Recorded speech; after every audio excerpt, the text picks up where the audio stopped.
મારું નામ યુવરાજસિંહ જાડેજા છે।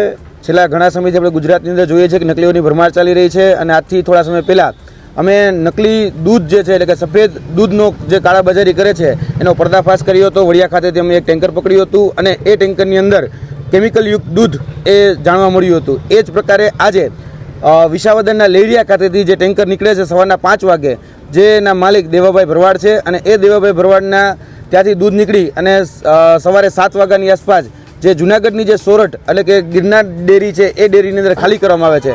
આજે અમારા દ્વારા આ જે દૂધ જે છે એ દૂધની ગાડીને રોકવામાં આવેલી છે। કાળવા ચોક પાસે જે સરકારી પુસ્તકાલય છે તે રોકવામાં આવેલી છે અને આ જે મુદ્દામાલ છે અત્યારે હાલ 112ને કોલ કરી પીઆઈને જાણ કરી અને ત્યારબાદ એફએસએસઆઈના અધિકારીને જાણ કરી આ મુદ્દામાલ છે હાલ જપ્ત લેવામાં આવેલો છે।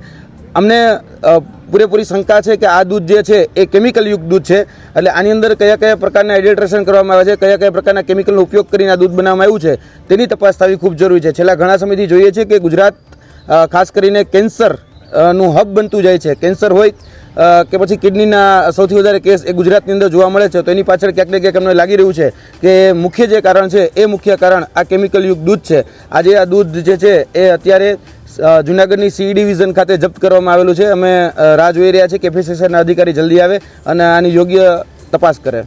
આ ગામ છે તેમાંથી કેટલું દૂધ ભેગું થતું હોય છે, શું છે?